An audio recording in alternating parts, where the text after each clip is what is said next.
আব্দুল্লাহ জাবের ভাই বলতেছে শাহবাগে আজকে জুমার পর থেকেই ওখানে সমাবেশ করতেছে। ইভেন আজকে সারা রাত থাকবে ওখানে তারা সবাই।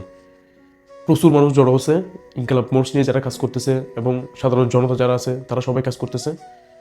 আপনারা যারা আছেন সবাই শাহবাগের উদ্দেশ্যে রওনা দেন এবং আপনাদের প্রত্যেকটা শহরে প্রত্যেকটা জায়গায় যতটুকু পারেন হাদি ভাইয়ের বিচার নিয়ে কথা বলেন।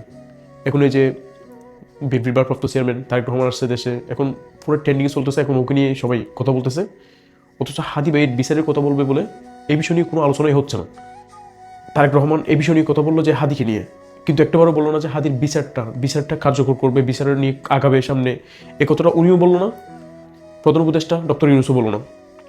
তো এই থেকে কী বোঝা যায়? হাদি ভাইয়ের তো একটাই চাওয়া ছিল যে আমাকে যদি কেউ মেরেও পেলে শুধু আপনারা এর বিচার করবেন যেন পরবর্তীতে আরেকটা হাদি জন্ম নেয়। তো হাদি ভাইয়ের তো এই আশাটাও আমরা পূরণ করতে পারতেছি না। হাদি ভাইয়ের একটা কথা এখনো মনে পড়ে যে জান দিব, জুলাই দিব না। এই কথাটা বারবার মনে পড়ে। আর আজকে এমন দিন এসে আমরা জুলাই বিকৃত করতেছি।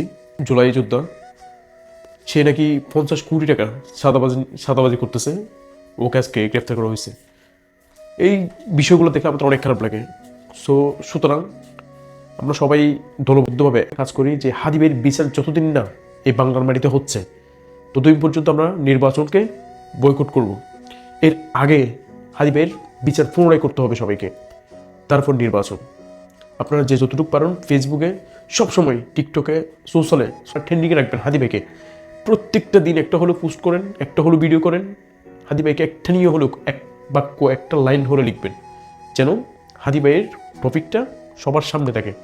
ইভেন হ্যাশট্যাগ ইউজ করবেন। যতদিন না পর্যন্ত হাদি ভাইয়ের সঠিক বিচার হচ্ছে ততদিন পর্যন্ত আমরা যেন হাল না জানি। হাদি ভাইয়ের শেষ ইচ্ছেটা আমাদের পূরণ করতে হবে।